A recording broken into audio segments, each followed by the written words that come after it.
രാഹുൽ ഗാന്ധിക്കെതിരായതുകൊണ്ട് ഇതിനെ തൽക്കാലത്തേക്ക് സബ്സ്റ്റാൻറ്റീവ് മോഷന് ശാസന പ്രമേയം എന്ന് ഇതിൽ പറയാം.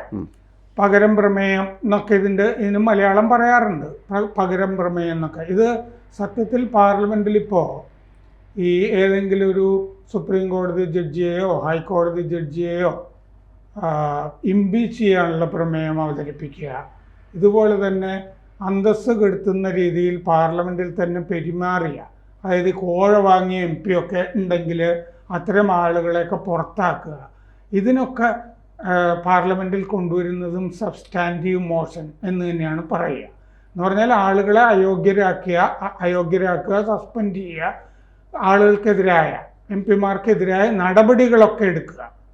അതുപോലെ സുപ്രീം കോടതി ജഡ്ജി ഞാൻ പറഞ്ഞില്ലേ, അത്തരം ആളുകൾക്കെതിരെ എന്ന് പറഞ്ഞാൽ ഒരു നെഗറ്റീവ് ടോൺ ഉള്ള പ്രമേയമാണ് ഇത്.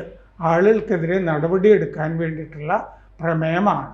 അപ്പോൾ രാഹുൽ ഗാന്ധിയെ സഭയുടെ അന്തസ്സ് കെടുത്തിയ ആൾ എന്നുള്ള നിലയ്ക്ക് സഭയിൽ നിന്ന് പുറത്താക്കാൻ, അയോഗ്യനാക്കാനുള്ള പ്രമേയം തന്നെയാണ് കൊണ്ടുവരുന്നതെന്ന് ഈ പ്രമേയത്തിന് നോട്ടീസ് കൊടുത്തിട്ടുള്ള BJP MP നിഷികാന്ത് ദുബെ പറഞ്ഞിട്ടുണ്ട്. ഞാൻ ഇതിൽ പറയുന്നത് ഇയാളെ അയോഗ്യനാക്കണം ഇന്ന കാരണങ്ങളാൽ എന്നാണ്. ഈ പ്രമേയത്തിൻ്റെ ഒരു ഗുണം, ഈ പ്രമേയം അവതരിപ്പിക്കുന്നു, അത് കഴിഞ്ഞ് ഇത് പാർലമെൻറ്റ് ചർച്ച ചെയ്തു കഴിഞ്ഞാൽ ഈ പ്രമേയം അവതരിപ്പിച്ച ആളിന് ചർച്ചയ്ക്ക് മറുപടിയും പറയാം. അങ്ങനൊരു ഗുണം ഈ ശാസന പ്രമേയത്തിന് ഉണ്ട്. അതാണ് അതിൻ്റെ സവിശേഷതകളിലൊന്ന്. അത്തരം ഒരു പ്രമേയം അവതരിപ്പിക്കാനായിട്ട് ഇങ്ങനെ അദ്ദേഹത്തിന് ചില സാധ്യതകളുണ്ടെന്നുള്ളത് ശരിയാണ്.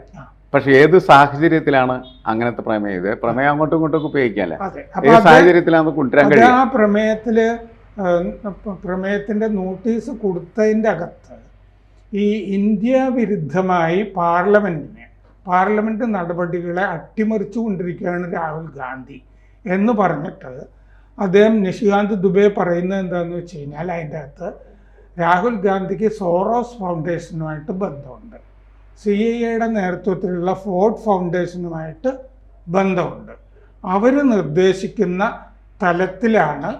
തരത്തിലാണ് രാഹുൽ ഗാന്ധി പാർലമെൻറ്റിൻ്റെ ചർച്ച കൊണ്ടുപോകുന്നതും പാർലമെൻറ്റ് നടപടികൾ അട്ടിമറിക്കുന്നതും എന്ന് പറഞ്ഞിട്ടുണ്ട്. കൂടുതൽ വാർത്തകളും വിശേഷങ്ങളും നിങ്ങളിലേക്ക് എത്താൻ ABC മലയാളം സബ്സ്ക്രൈബ് ചെയ്യുക, ബെൽ ബട്ടണും അമർത്തുക.